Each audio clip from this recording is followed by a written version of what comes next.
warahmatullahi wabarakatuh. Kenalkan, nama saya Asa Zuhaira dari Prodi Pendidikan Agama Islam semester 2C.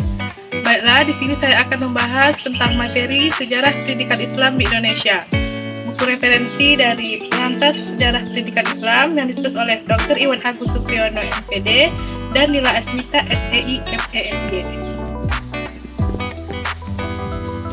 Dalam mewujudkan sumber daya manusia yang berkualitas, negara sudah berupaya memperbaiki sistem pendidikan, termasuk di dalamnya sistem pendidikan Islam.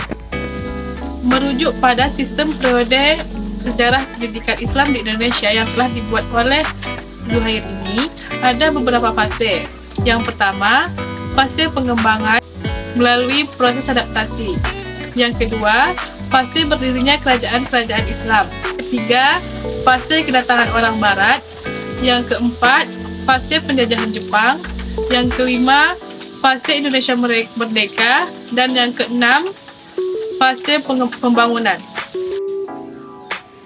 Masuk dan berkembangnya Islam di Indonesia yaitu disebabkan oleh dua faktor. Yang pertama, letak strategis Indonesia yaitu berada di persimpangan jalan internasional jurusan Timur Tengah menuju ke Tiongkok. Yang kedua, yaitu suburan tanah yang menghasilkan bahan-bahan kebutuhan hidup bangsa lain. Pendidikan Islam di fase pertama yaitu diawali dengan masuknya Islam ke Indonesia yaitu pada abad ke-7 Masehi atau ke-11 Hijriah. Disebabkan oleh pedagang atau mubalik dari Arab pada pantai barat Sumatera atau tepatnya di Baros. Sistem pembelajarannya yaitu melalui jual beli, perkawinan, dan dakwah. Materi pembelajarannya yaitu yang pertama kalimat syahadat, yang kedua rukun Islam, rukun iman, membaca Al-Quran, dan tata cara melaksanakan sholat. Pada fase kedua, yakni pengembangan dengan proses adaptasi. Mahmud Yunus menggambarkan sistem pendidikan pada masa ini yaitu ditandai dengan terbentuknya sistem langgar atau surau sebagai pusat studi keislaman. Dengan dipandu oleh seorang juru dakwah yang biasa disebut dengan muadzin atau lebay. Pengajian Al-Quran dibedakan menjadi dua tingkatan. Yang pertama, tingkat rendah. Pada tingkatan ini, materi pembelajarannya yaitu pengenalan huruf dan bacaan Al-Quran.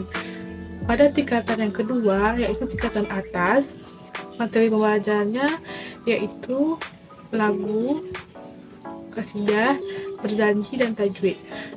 Metode pembelajaran yang digunakan yaitu shologan dan halakoh. Pada fase ketiga, yakni munculnya kerajaan-kerajaan Islam. Pada fase ini, pendidikan di Indonesia mengalami banyak kemajuan, termasuk pendidikan keislaman. Pada fase ini, banyak kerajaan-kerajaan keislaman yang membantu atau mendukung pendidikan keislaman. Salah satunya yaitu Kerajaan Samudra di Aceh yang berdiri pada abad 10 Masehi. Raja pertamanya yaitu Al-Malik Ibrahim bin Mahdum. Sistem pendidikan pada masa ini sebagaimana keterangan Ibnu Battuta. Yang pertama, materi pendidikan atau pengajaran dalam bidang agama syariat ialah fikih mazhab Syafi'i. Yang kedua, materi pembelajarannya atau pendidikannya secara informal berupa majelis taklim dan halakoh. Yang ketiga, tokoh pemerintah merangkap menjadi tokoh ulama. Dan yang terakhir keempat yaitu biaya pendidikan agama bersumber dari negara. Pada fase keempat yaitu kedatangan orang Barat atau orang Belanda. Pada fase ini, pendidikan keislaman banyak mengalami kendala sehingga mengalami kemunduran yang sangat luar biasa. Pada tahun 1925, pemerintah Belanda mengeluarkan pengaturan bahwa tidak semua kiai bisa memberi pembelajaran pengajian. Dan pada tahun 1932, pemerintah Belanda mengeluarkan peraturan lagi bahwa mereka akan memberantas madrasah yang tidak memiliki izin dari pemerintah Belanda. Pada fase kelima yaitu kedatangan orang Jepang atau penjajahan orang Jepang. Pada fase ini pendidikan keislaman bisa dikatakan lebih baik daripada masa kedatangan orang Belanda. Dikatakan pemerintah Jepang tidak terlalu memikirkan tentang agama, ia hanya akan melakukan hal-hal yang bisa membuat maju atau berkembang negara. Dia tidak memandang kepada agamanya.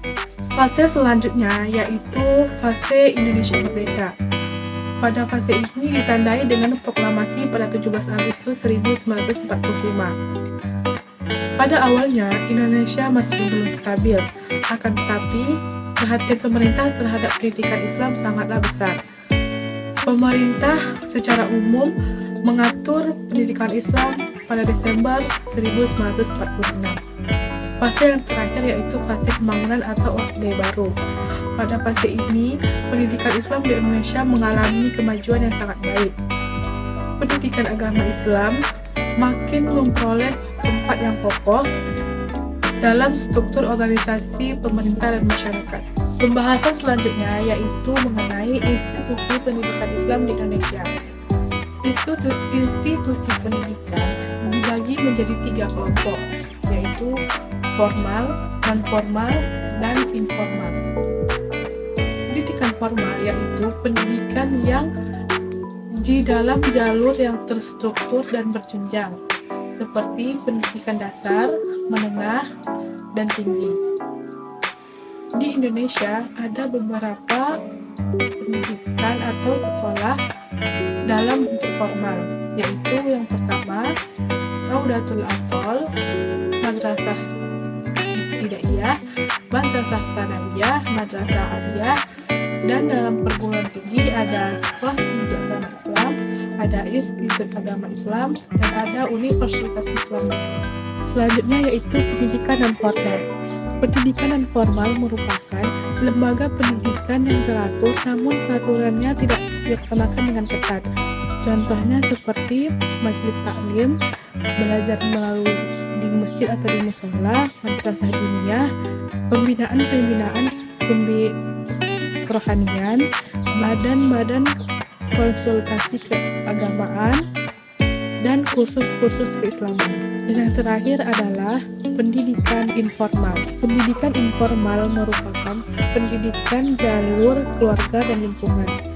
Praktik pendidikan Islam ini yaitu tidak terkait dengan perjenjangan, waktu, dan kurikulumnya, karena pembelajarannya atau materinya bersifat alami dan kondisional.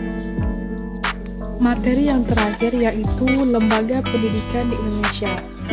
Lembaga pendidikan Islam di Indonesia yaitu pondok pesantren. Pondok pesantren merupakan sarana pendidikan pertama di Indonesia. Menurutnya sekolah Islam. Awalnya sekolah itu dilaksanakan oleh beberapa kelompok masyarakat yang menggunakan sistem sekolah Belanda. Dan yang terakhir yaitu pendidikan tinggi atau perguruan tinggi. Perguruan tinggi merupakan pendidikan terakhir setelah SMA, yaitu meliputi diploma, sarjana, dan sebagainya.